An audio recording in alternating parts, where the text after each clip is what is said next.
दोस्तों नमस्कार। आप देख रहे पुजारी मीडिया नेटवर्क। आपके साथ मैं महेंद्र गणवीर। इस वक्त मैं मौजूद हूँ ग्राम हट्टा में। और हट्टा में उदय सिंह जी नकपुरे इनके बाड़े में मौजूद हूँ। और ये जमींदार बाड़ा है और जाने माने लोग भी लोग हैं और इनसे हम परिचय जानते हैं आज।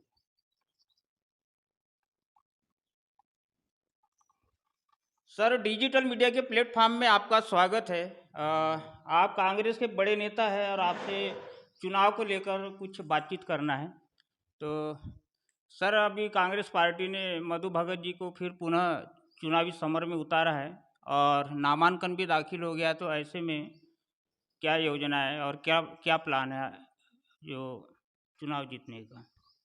ऐसा है कि चुनाव चालू हो गया है जी और आज चुनाव चिन्ह भी आवंटित हो जाएगा। जी और क्योंकि वैसे भी कांग्रेस पार्टी का चुनाव चिन्ह तो जिसको टिकट मिल गई उसको निर्धारित है क्या मिलना है। जी बाकी कार्यकर्ताओं की तैयारी सब पूरी है जी और सब लोग जनसंपर्क कर रहे हैं, लोगों से मिल रहे हैं जी।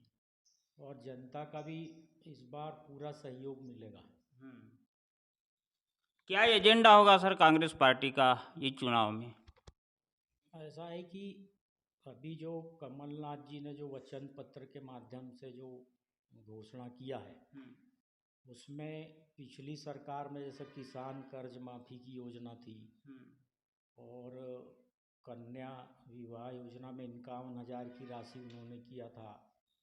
अभी 100 यूनिट बिजली फ्री की योजना है।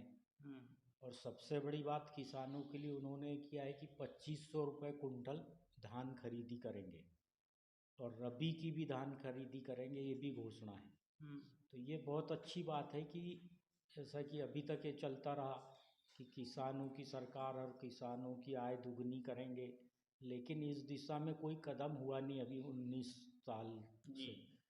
तो ये उन्होंने एक बहुत अच्छा कदम उठाया है कि जो 2500 रुपया कुंटल धान वो खरीदी करेंगे और उसको आगे भी और बढ़ाते रहेंगे, ऐसी घोषणा है। तो इससे हमारे किसान भाई बहुत खुश हैं हम्म क्योंकि उनको वाजिब उसका दाम नहीं मिलता था जितनी हम्म लागत होती थी। हम्म और फिर कर्ज में भी बहुत लोग डूबे हुए थे, तो कर्ज माफ़ी योजना भी फिर से जी होगी। जी। तो ये सब हम जनता के सामने रखेंगे बात। अगर सर आपकी सरकार बनती है तो किसानों के लिए क्या समर्थन मूल्य होगा? नहीं, बताया मैंने कि जैसा हम्म कि 2500 रुपये तो उन्होंने कहा है कि हम्म 2500 रुपये में हम धान खरीदी करेंगे अच्छा। कुंटल। तो अभी तो 1800 1900 रुपये मिलता था, हम्म तो 2500 रुपये भी हो जाता है अभी तो काफ़ी राहत होगी। काफी। और उनको आगे चल के और उन्होंने बढ़ाने के लिए भी कहा है। तो सर, अभी पूर्व में डाली दमाई जो जिला पंचायत पूर्व के सदस्य भी थे उनकी जो हत्या हो गई थी, जिसमें लोधी समाज भी काफ़ी आक्रोशित थी और काफ़ी अन्य समाज का भी उसमें आक्रोश देखने मिला था। तो ऐसे में लोधी समाज का झुकाव सर किस तरफ रहेगा? नहीं, देखिए ऐसा है अभी तो पूरे कोई भी समाज हो हम्म, सब परिवर्तन चाह रहे हैं। जी ये जो 19 साल का शासन है जी तो इसमें कथनी और करनी में उन्होंने अंतर देखा। जी तो अभी पूरा ऐसा माहौल है लोधी समाज में कि भाई इस बार कांग्रेस को जी वो सपोर्ट करेंगे। जी। तो सर, इस मंच के माध्यम से क्षेत्र की जनता को क्या संदेश देना चाहेंगे?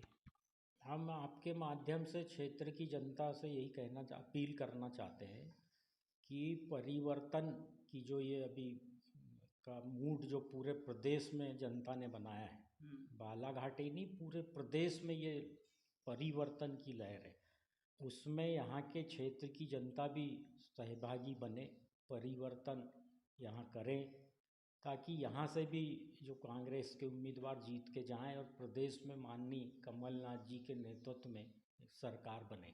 बीजेपी को कितनी बड़ी चुनौती मानती है इस क्षेत्र में?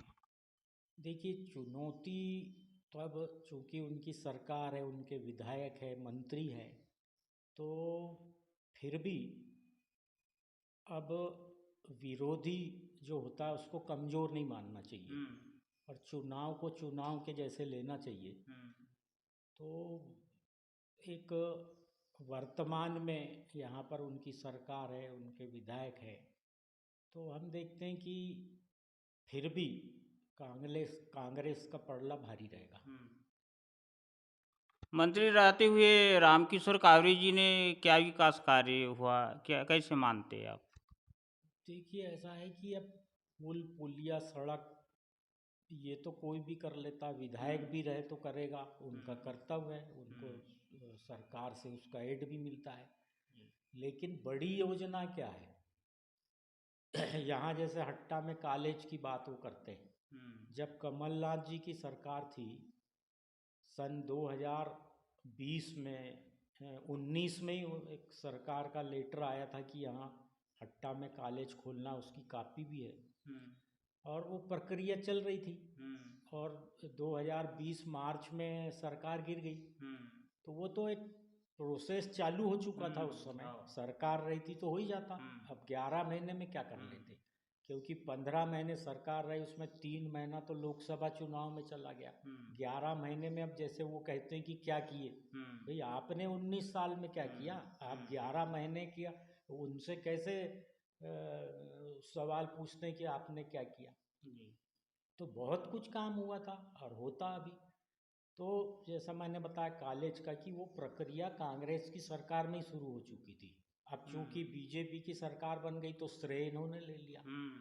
दूसरा, अभी जितने काम हुए हैं बस शिलान्यास और भूमि पूजन हुआ है, बाकी फील्ड में क्या है। तो ये तो चुनाव आता है तो एक फैशन हो गया आजकल की भूमि पूजन कर दो, वहाँ वो कर दी ताकि लोगों को ये लगे कि बहुत काम हो रहा है। लेकिन इनकी तो मुख्यमंत्री जी की तो कितनी 22,000 घोषणाएं कितनी पूरी हुई, ये अपना संकल्प पत्र बताएं कि इन्होंने जो उसमें वो वादा किया था कितना पूरा हुआ, तब ये कांग्रेस से पूछें।